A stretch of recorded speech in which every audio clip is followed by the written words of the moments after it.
Tonight, the children's vaccine. I see this as urgent for many reasons. Pfizer announcing the company's COVID-19 shots are safe and effective for kids ages 5 to 11. Plus, the Pentagon's deadly drone strike. It was a mistake, and I offer my sincere apology. The over-the-horizon mission to take out an imminent threat that instead killed 10 civilians, including 7 children. And a small Texas border town stretched to the limit. We're a very welcoming and loving community, but, we can only provide so much. The humanitarian crisis as the U.S. sends migrants back to Haiti. All this and more tonight on Faith Nation.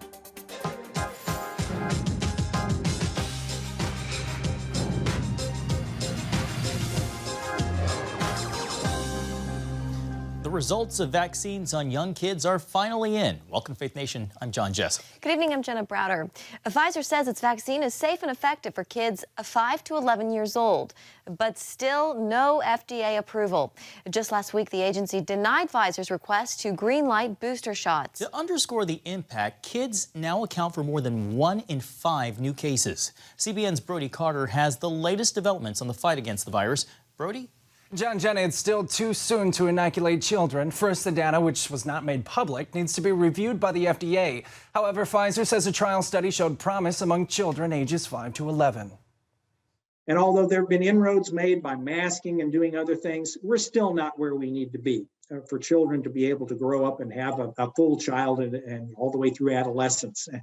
And so I see this as urgent for many reasons, the social reasons as well as the immediate impact in reducing hospitalizations and illness.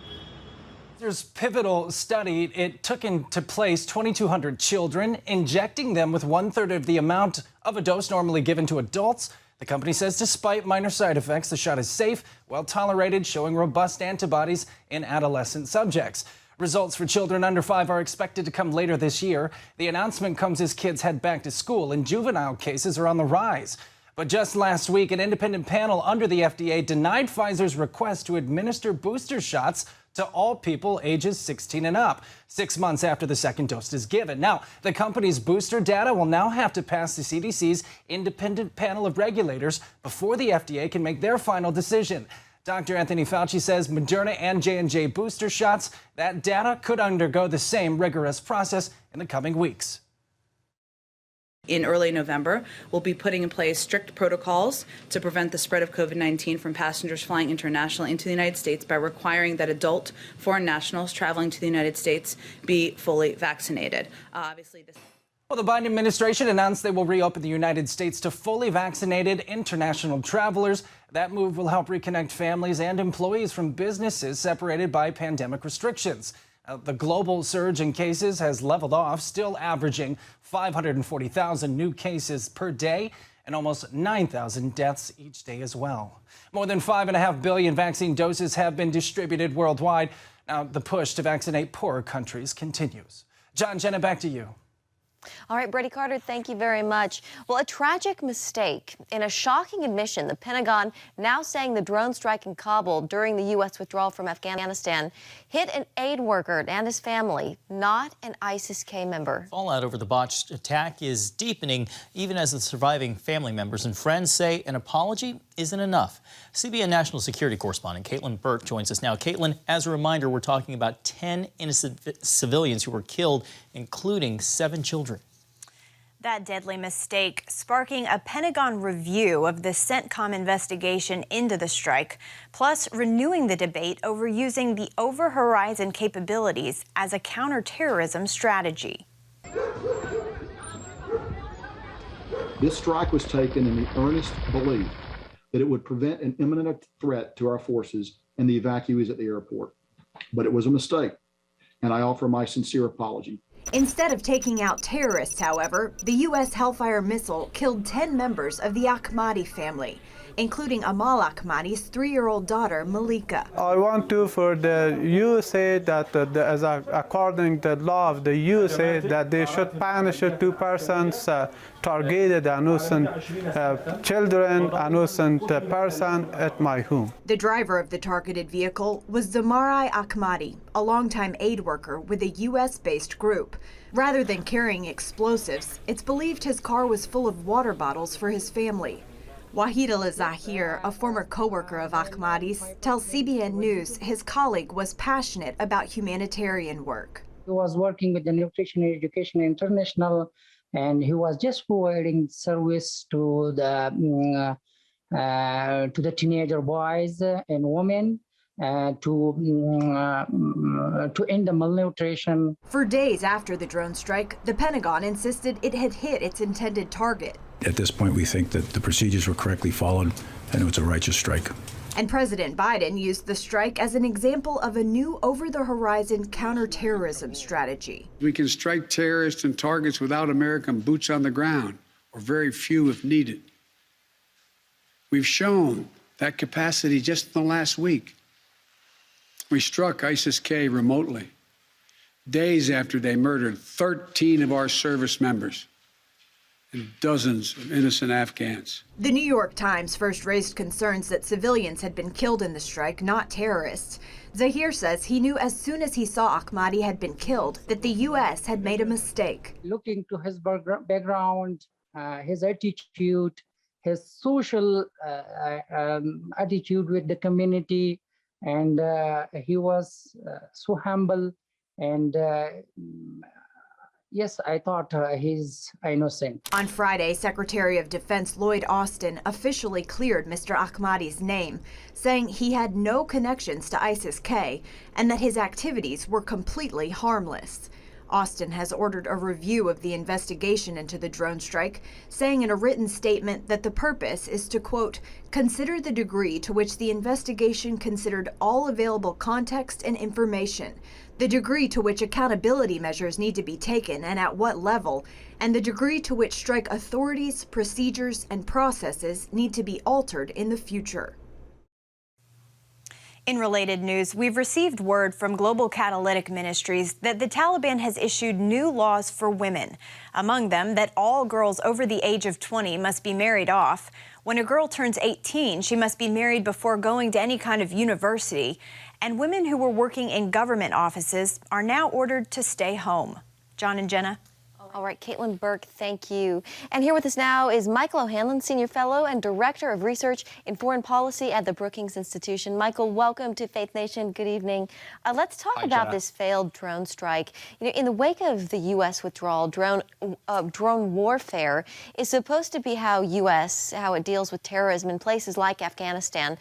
What does a failure like this, Michael, say about our over-the-horizon capabilities that many lawmakers and this administration continue to talk about? Well, Jenna, you answered the question with the way you put it, because it implies that over-the-horizon counterterrorism verges on being an oxymoron. The hardest part of counterterrorism is usually the intelligence, because terrorists are smart enough to hide within a population that they know we can't attack wantonly, where we want to protect innocent lives.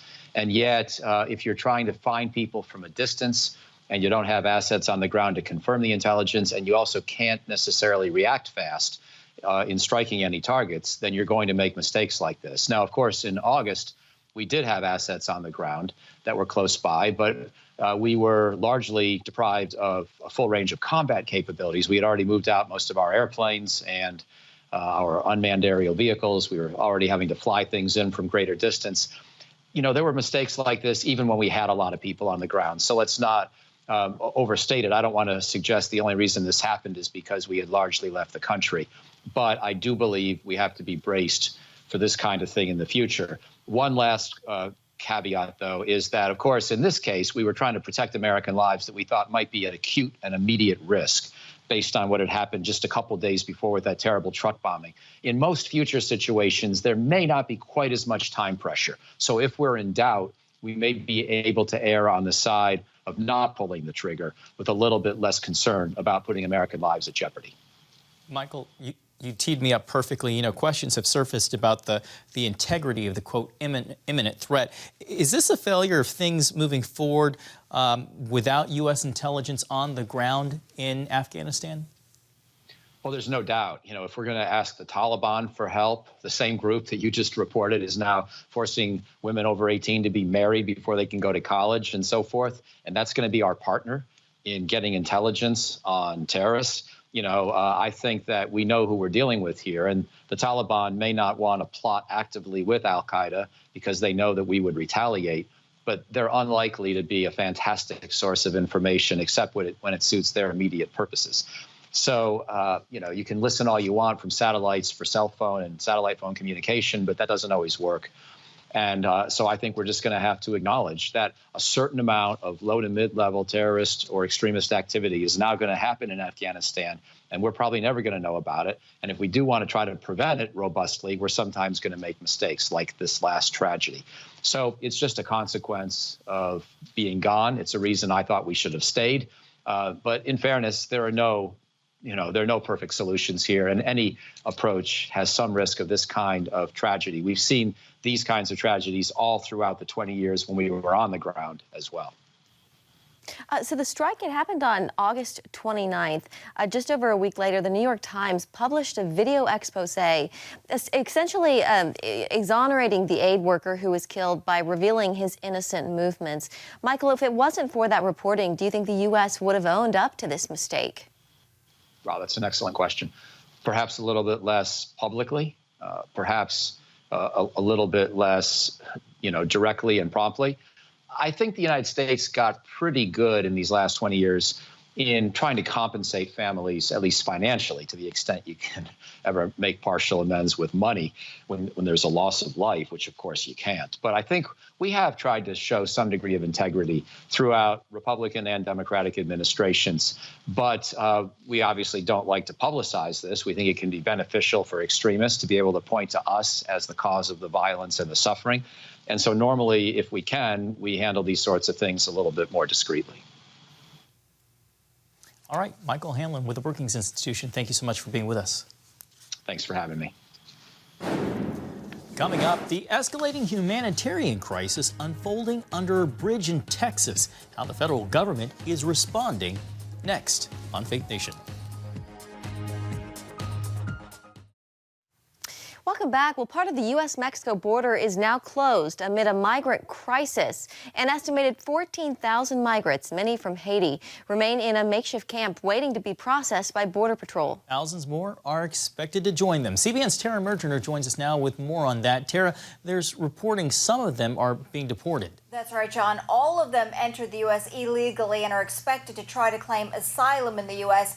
And now the Biden administration is beginning what could be the largest expulsion of migrants by the U.S. in decades. We've never seen anything like this. This is completely and totally out of the norm of anything that we've ever seen. The small Texas town of Del Rio. We're a very welcoming and loving community, but, we can only provide so much. Overwhelmed by thousands of migrants huddled under a bridge in triple-digit heat. Haitians fleeing their country after a presidential assassination, recent earthquake, and widespread flooding. We are providing food, water, portable toilets, towels. Emergency medical technicians are available for first aid. A massive deportation effort now underway. It's an unprecedented scene here under this Texas bridge. Migrants have started to make makeshift shelters to protect themselves from the scorching heat. The U.S. is expected to fly some 3,000 migrants back to their home country by day's end, saying they'll use a Trump-era health policy to do it amid COVID concerns. We have authorities by reason of that special circumstance, and we will exercise those authorities. In a massive show of force on the ground, 1,000 Texas state troopers and others helping agents keep more people from crossing the river from Mexico. Local law enforcement is also taking action, shutting down the Del Rio Bridge along the border. At least 3 flights have left for Port-au-Prince so far. 6 more are expected to leave tomorrow. Meanwhile, hundreds of Haitians have been seen crossing back into Mexico to avoid being sent back home. John and Jenna. All right, thank you, Tara. Well, Congressman Troy Nehls is a Republican from Texas, and he joins us now. Congressman, thank you for coming on this evening. You know, the Biden administration says the border is closed, but a lot of these images that Tara was showing us, they don't convey that. Over the weekend, the mayor of Del Rio, who we heard from in Tara's story, had this. He tweeted, "The VP is able to visit the fun events across the country while American communities continue to grapple with failed immigration reform. Where is the visit to Del Rio, Texas?" Does the administration, Congressman, have a grasp on how serious the situation is at the border? Jenna, thank you for having me. It's interesting that Mayorkas said, DHS Secretary Mayorkas said months ago, the border is closed. And I believe he maybe even said it again today, that our border is closed. I've been down to the border. I've been to Del Rio. I've been to Laredo, all the way to Yuma, Arizona, to San Diego, California. And I can assure you and the American people that our southern border is not closed. You don't have 1.2 million people over the last 9 months making that trek from countries across the world, across the globe. You know, initially it was, well, we're worried about the Northern Triangle countries. We've had individuals that have been brought over from Ecuador, Russia, China. They're coming from every place. And so, no, the border is not closed. They're in denial. But I think this is an orchestrated plan by this administration. This isn't by accident. But what do you think, Jenna, was going to happen when you have a president who was a candidate back then, even before he was sworn in, that invited everybody over? He said, come on over to this great country of ours. So now they're here. We've been dealing with this crisis for 9 months. And now he wants to tell those from Haiti, you're going back. Good luck with all that. By some estimates, Congressman, there are anywhere between 12 to 15,000 people in those makeshift camps in Del Rio. How far along is this DHS mass deportation effort? And then secondly, can I get you to comment, your colleague on the Homeland Security Department, Chairman Benny Thompson, is talking about the mistreatment of using whips and horses to round up these Haitian migrants. Would you care to comment on that as well? Oh, I don't know what Benny's watching. I don't know. It's so sad that this immigration policy or lack thereof is so partisan today. But I don't know what Benny's necessarily referring to. We do know that the Department of Public Safety from the great state of Texas is there with the National Guard to help augment the Border Patrol. And what your listeners need to understand is that is the state of Texas's money. I mean, because the federal government refuses to secure our southern border, the Governor Abbott from the great state of Texas was spending taxpayer dollars from Texas to augment the Border Patrol. But I'm not sure what he's referring to. I'm sure that there are many individuals that are trying to run and maybe evade or they don't want to be apprehended. But again, I'm going to reserve comment. All I do know is this, is I've been down there. I've been at the border and I've seen people, hundreds of them, just walking across the Rio Grande through Del Rio to come to America because they truly understand that this federal government of ours that's spending trillions of dollars, that we will line their pockets with cash. We will give them health care. We're going to educate their children. We're going to educate their older children by giving them some free college. And eventually, folks, let's not forget, we want to make you all citizens. And this is Joe Biden, and I approve this message. Congressman Troy Nehls of Texas, we will leave it there. Thank you for coming on. Thank you, Congressman. Thank you. God bless. And up next, Congress is back. What that means for the Democrats' multi-trillion-dollar spending plans. Welcome back. The start of a new week sent stocks on Wall Street's main indices into a tumble, fueled in part by concerns about China's overinflated real estate market. Today's sell-off in energy and bank sectors coincides with renewed concern about the pace of the global pandemic recovery and shifts attention to a Fed policy meeting later this week. The Federal Reserve is set to decide whether to tighten the spigot on monetary stimulus over fears of inflation and a growing job market. Here with us now is CBN News Chief Political Analyst David Brody. David, the Dow today tumbled 820 points over fears of China's economy. Do signals like this give Democrats ammunition to call for more government stimulus and spending? I mean, technically it does on paper, Jenna, but ultimately it really doesn't matter because this is going to be a fight that's going to be won in the halls of Congress, specifically with Joe Manchin and Kyrsten Sinema, and exactly how much that reconciliation bill will be. Won't be 3.5 trillion. It'll be a lot less than that. So it'll give Democrats another talking point, but ultimately it's all going to be about, trying to convince Manchin and Sinema to get on board with whatever they can get in terms of a price tag.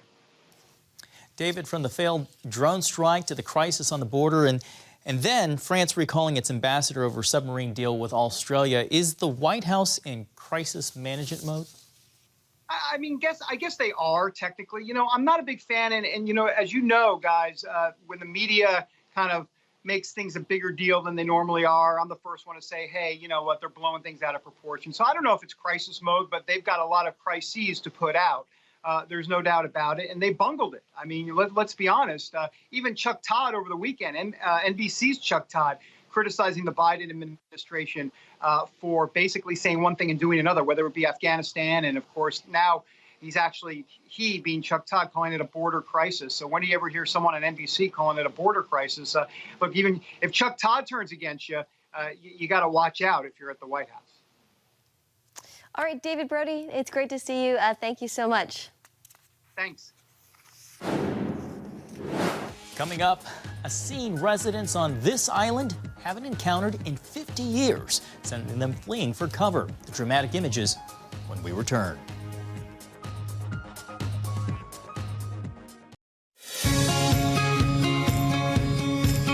Young people, millennials, are flocking to church. It's not an exaggeration to say that we love to meet them and that we love to know their stories. Finally tonight, a volcanic eruption on the Spanish island of La Palma off the African coast of Morocco is sending streams of lava to the coast. The volcano erupted Sunday after earthquake signaled it was time for the town of about 5,000 to evacuate. A wall of lava 6 feet high is swallowing houses and crops in its path. Experts say the eruption could last for weeks or, get this, even months. Soldiers, trucks, and aerial water tankers were summoned to assist the region. Fortunately, most of the evacuees found family or friends to take them in, and everyone did find shelter, so that is good news there. Yeah, certainly glad to hear everyone's doing okay. It looks like a beautiful island. One to visit, but not yet. Thanks for watching Faith Nation. Have a great night.